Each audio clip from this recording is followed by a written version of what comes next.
देख रहे हैं पीजेके न्यूज़ इंडिया, सत्यता की राह। नमस्कार, मैं निधि वर्मा आपके साथ। भोलेनाथ के प्यारे हैं नाग देवता, करते हैं सभी की पूरी मनोकामना।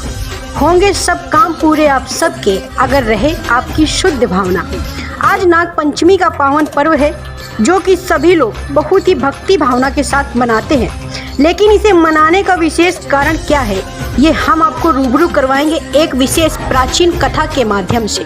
नाग पंचमी की सबसे प्राचीन कथा, जब नागदेव बने भाई। प्राचीन काल में एक सेठ जी के 7 पुत्र थे। 7 के विवाह हो चुके थे। सबसे छोटे पुत्र की पत्नी श्रेष्ठ चरित्र की विदुषी और सुशील थी, परंतु उसके कोई भी भाई नहीं था।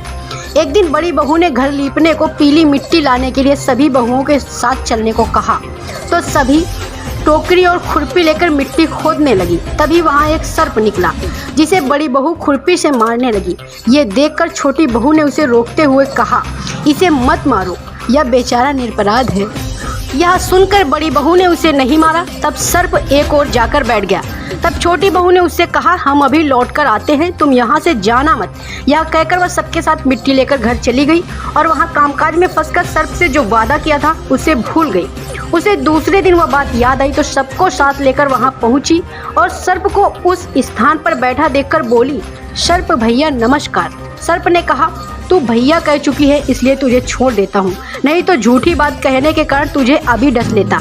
वह बोली, भैया मुझसे भूल हो गई, उसकी क्षमा मांगती हूँ। तब सर्प बोला, अच्छा तू आज से मेरी बहन हुई और मैं तेरा भाई हुआ, तुझे जो मांगना हो मांग ले। वह बोली, भैया मेरा कोई नहीं है, अच्छा हुआ जो तू मेरा भाई बन गया। कुछ दिन व्यतीत होने पर वह सर्प मनुष्य का रूप रखकर उसके घर आया और बोला कि मेरी बहन को भेज दो। सबने कहा, इसके तो कोई भाई नहीं था। तो वह बोला, मैं दूर के रिश्ते में इसका भाई हूँ, बचपन में ही बाहर चला गया था। उसके विश्वास दिलाने पर घर के लोगों ने छोटी को उसके साथ भेज दिया। उसने मार्ग में बताया कि मैं वही सर्प हूँ, इसलिए तू डरना नहीं और जहाँ चलने में कठिनाई हो वहाँ मेरी पूंछ पकड़ लेना। उसने उसके कहे अनुसार ही किया और इस प्रकार वह उसके घर पहुँच गई। वहाँ के धन ऐश्वर्य को देखकर वह चकित हो गई। एक दिन सर्प की माता ने उससे कहा, मैं एक काम से बाहर जा रही हूँ, तू अपने भाई को ठंडा दूध पिला देना। उसे यह बात ध्यान न रही और उसने उसे गर्म दूध पिला दिया, जिससे उसका मुख बेतले जल गया। यह देखकर सर्प की माता बहुत क्रोधित हुई, परंतु सर्प के समझाने पर वह शांत हो गई। तब सर्प ने कहा कि बहन को अब उसके घर भेज देना चाहिए। तब सर्प और उसके पिता ने उसे बहुत सा सोना चांदी जवाहरात वस्त्र भूषण आदि देकर उसके घर पहुंचा दिया।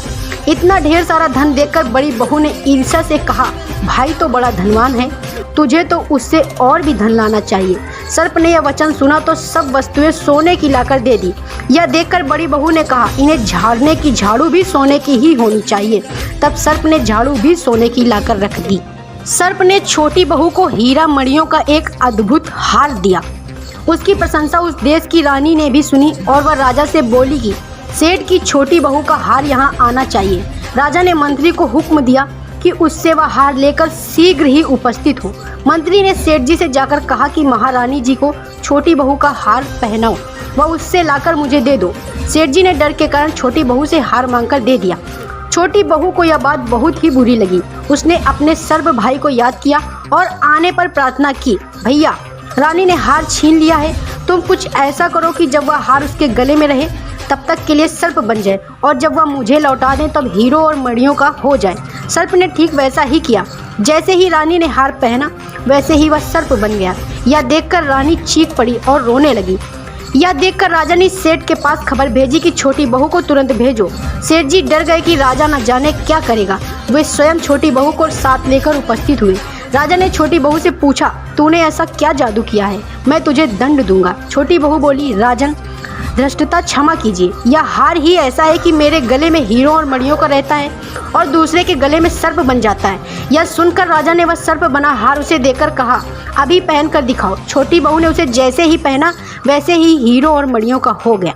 यह देखकर राजा को उसकी बात का विश्वास हो गया और उसने प्रसन्न होकर उसे बहुत सी मुद्राएं भी पुरस्कार में दी। छोटी बहू अपने हार और उन मुद्राओं सहित घर लौट आई। उसके धन को देखकर बड़ी बहू ने ईर्ष्या के कारण उसके पति को सिखाया कि छोटी बहू के पास कहीं से धन आया है।